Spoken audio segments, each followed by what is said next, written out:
eso calculan la tasa de usura. Entonces, entre más baja la tasa de usura, digamos, menor es el crecimiento anual de la cartera de los bancos. La pregunta es, si no existiese la tasa de usura, ¿las entidades financieras le prestarían a esta gente que hoy accede al gota a gota?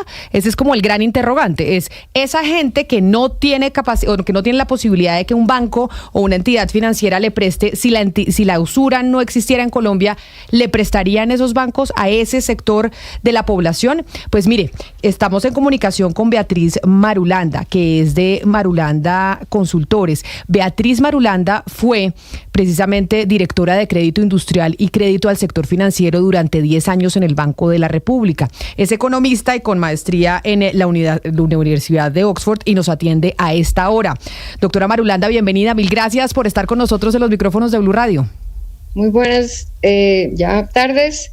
Encantada de estar aquí con ustedes. Y le hago esa pregunta. Si la usura no existiera en Colombia, si esa tasa de usura no existiera, las entidades financieras le prestarían a las personas más pobres que no tienen capacidad de acceder hoy a los bancos y que por eso tienen que terminar en los gota a gota, que son unas mafias, como lo contaba Oscar desde Barranquilla. Camila, sí, definitivamente, y eso lo muestran además la experiencia de otros países. Primero, solamente destacar que Colombia es de los pocos países a nivel mundial que tiene tasa de usura hoy en día. Aquellos que también la tienen, en realidad la tasa de usura solo le aplica a entidades no reguladas. El sistema financiero regulado se considera que tiene suficientes instrumentos de supervisión y de regulación que evita que vayan a llegar a tasas que son de alguna manera indecentes, por usar un término, para cobrarle a la gente.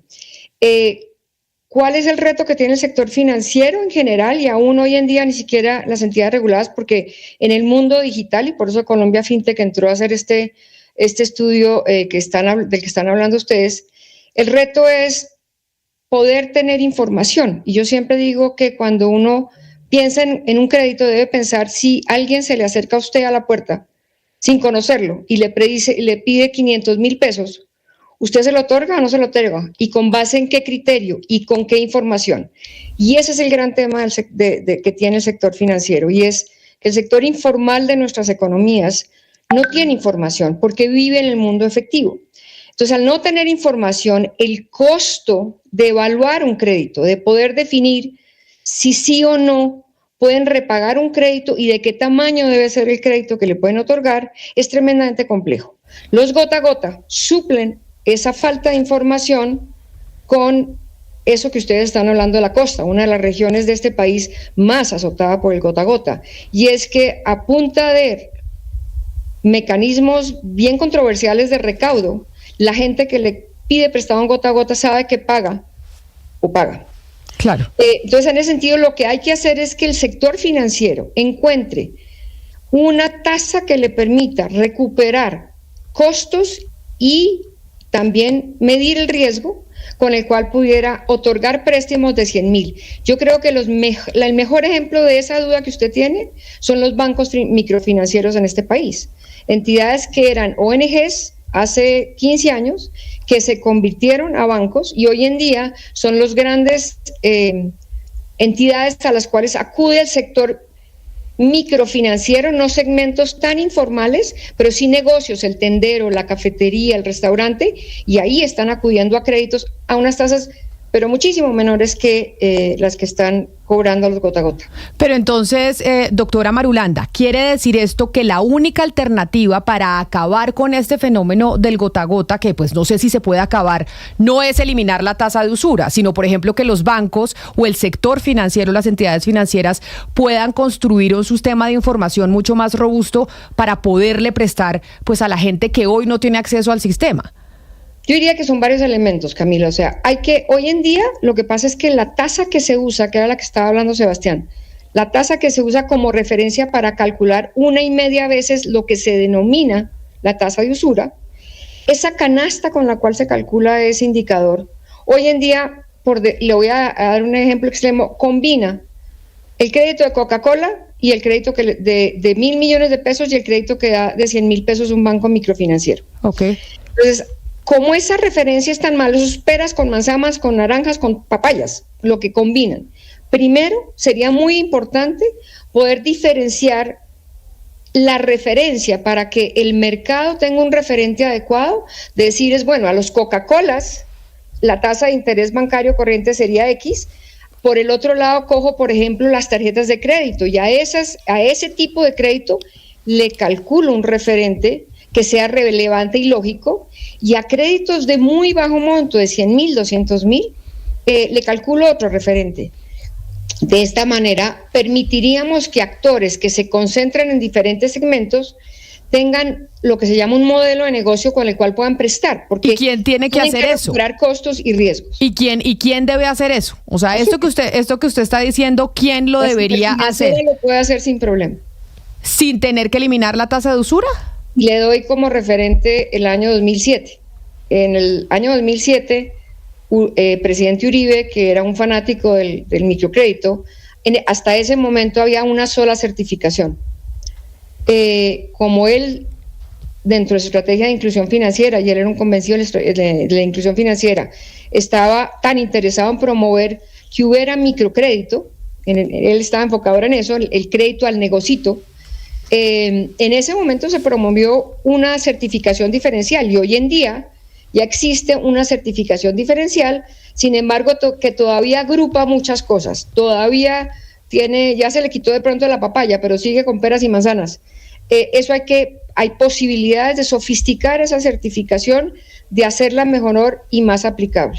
Y con eso traeríamos a muchos más y entidades reguladas y entidades. Que hay que cambiar la metodología, pero le quería preguntar que hoy en la Colombia 2025, a efectos prácticos, pues qué utilidad tiene la tasa de usura. Le doy un ejemplo, pues la estaba viendo esta mañana, la tasa de usura ahorita está en el 24.9% y no sé, si un banco llega a un acuerdo con una empresa o con una persona que le va a prestar al 30% y los dos están de acuerdo, ¿por qué no? La tasa de usura tenía una vocación supuestamente de proteger al más débil. Y exactamente el ejemplo que acabas de dar, Sebastián, ilustra cómo no lo protege. Porque la tasa que calculó este último estudio, nosotros habíamos hecho un estudio hace como 10, 15 años, donde la tasa de usura en ese momento del gota a gota era 290% efectiva anual. El cálculo que acaban de hacer da 350%. Precisamente no está protegiendo a los que quería proteger.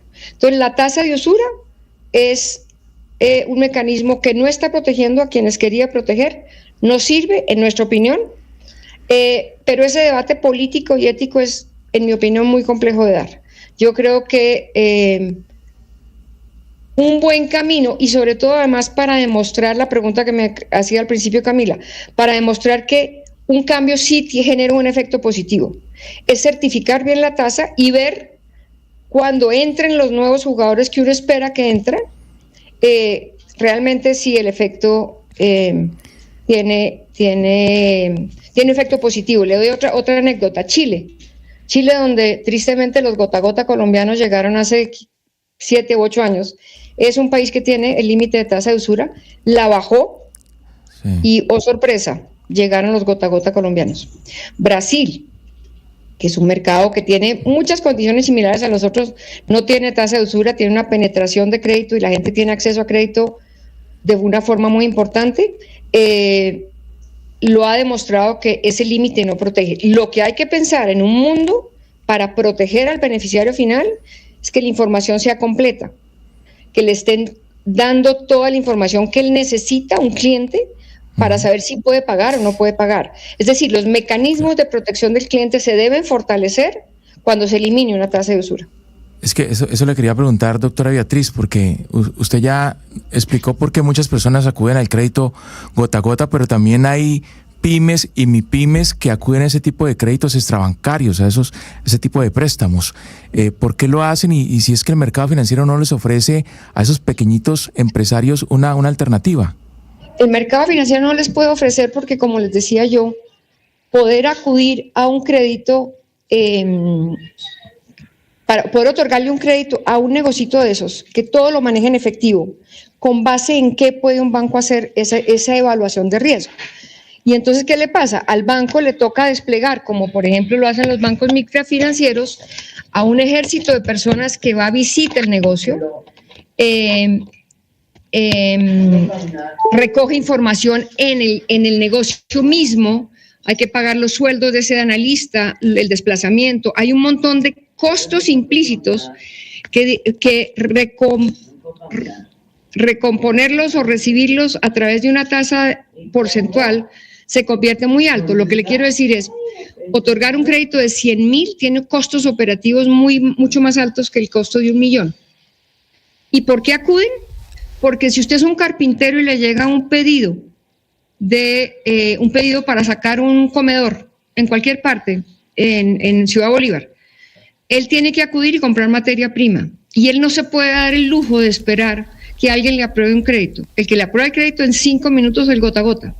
Y él lo que trata es que en una alta rotación de ese gota a gota puede salir con el crédito del gota a gota, comprar esa materia prima y repagar ese crédito rápidamente. Pero no es un mecanismo eficiente y le están cobrando el 320%. Claro, pero entonces que se acabe la tasa de usura, que usted ya ha dicho políticamente es casi que imposible, es una cosa que yo no recomendaría. Pero si se acabara la tasa de usura, ese proceso para otorgar el crédito a esa MIPYME o a ese carpintero, pues no va a ser más expedito. El proceso va a seguir siendo igual de lento y seguramente accederá también al gota a gota que le presta de una. Dos cosas, Camila. Si usted no tuviera tasa de usura, el prestamista oficial le podría dar un crédito al 100%, que a usted le suena muy alto, pero es que frente al 300%, él se ahorraría el 200% en esa tasa de interés. Entonces, si usted le permite a un banco sí lo puede hacer cobrando un 80%, o un banco o una microfinanciera, uno de crédito digital. Al 100% sí pueden otorgar esos créditos, o al 80%, que es lo que usted ve en México y en Brasil. No lo pueden hacer a eso que te acaba de contar Sebastián, que es hoy en día la tasa máxima del 30%. No les caben los costos ni el modelo riesgo. Claro, pero y entonces, si eso sucediese, lo que dice el estudio que se publica hoy, que además reportan los diferentes periódicos del país, ¿cómo se terminaría afectando ya no esa población que accede al gota a gota, sino esa población que sí accede al crédito y que tiene tarjetas de crédito? ¿No se les aumentaría la tasa? O sea, no, esa gente que hoy tiene crédito, digamos yo, Sebastián, Lucas, que tienen tarjeta de crédito, los bancos no terminarían aumentando, digamos, como las tasas de interés de esas tarjetas, que en México vemos tasas del 80% en una tarjeta de crédito, 80, 100% en tarjeta de crédito. Pero en México, Camila, a ti que tienes ya tarjeta de crédito no te la ofrecen al 80%, se la ofrecen a 80% a los segmentos más bajos donde evaluar el riesgo es más costoso y el crédito que usan típicamente es más chiquito. Entonces, lo que yo te digo es claro, primero, por eso es que hay que fortalecer los mecanismos de protección. Segundo, la competencia, y yo no sé si ustedes son, y yo creo que todos los que están sentados ahí, todos tienen tarjeta de crédito, y con seguridad reciben una vez al mes mínimo una llamada de otro banco a ver si le compran la cartera a tasa más baja. La competencia es el mayor amigo y el mejor protector de los clientes de los bancos. Si llegase a haber un banco que trate de subirte la tasa de interés cuando tú ya eres un cliente ya atendido por otra entidad financiera, pues evidentemente el otro te va a llegar y te va a decir, no, yo le tengo mejores opciones. Entonces, allí un mercado competido, como es el colombiano, uno podría decir que puede... Pues no, pero hemos dicho históricamente que no es tan competido el mercado financiero colombiano, ¿no? Que realmente tenemos solo dos grandes grupos bancarios, entonces ahí tendríamos una falencia porque no es un mercado tan competitivo el financiero. Pues de eso se quejan las fintech todo el día, que son las que sacaron el estudio. Claro.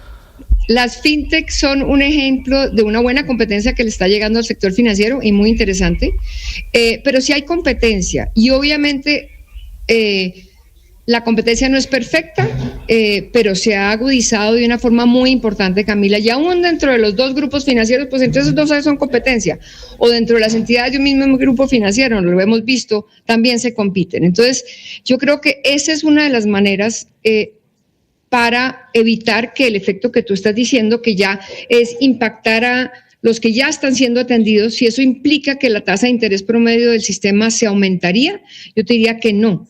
El mejor indicador es traer la competencia. Esas entidades fintech, por ejemplo, que tú estás diciendo, son el ejemplo clásico de si tú puedes manejar unas tasas de interés más altas de las que están hoy en día, podrían obtener muchos más fondos y generarle mucha más competencia al sector financiero. Y esa es la mejor variable con la cual puedes asegurarle acceso a las personas de la base de la pirámide. Para nosotros llevamos muchos años estudiando este tema y en realidad es muy doloroso llegar a Ciudad Bolívar o Agua Blanca en Cali a ver cómo las personas necesitan un crédito y su única opción es el gota a gota. Claro, y precisamente por eso es que queríamos hablar con usted, doctora Beatriz Marulanda, sobre este estudio que salió publicado hoy y que seguramente genera un debate sobre si se debe mantener o no la tasa de usura, pero qué tan fácil o qué tan difícil es poder eliminarla en Colombia. Mil gracias por atendernos y por estar con nosotros hoy viernes aquí en los micrófonos de Blue Radio. Mucho gusto. Un saludo especial. 12 del día, 54 minutos. Nosotros vamos a hacer una pausa.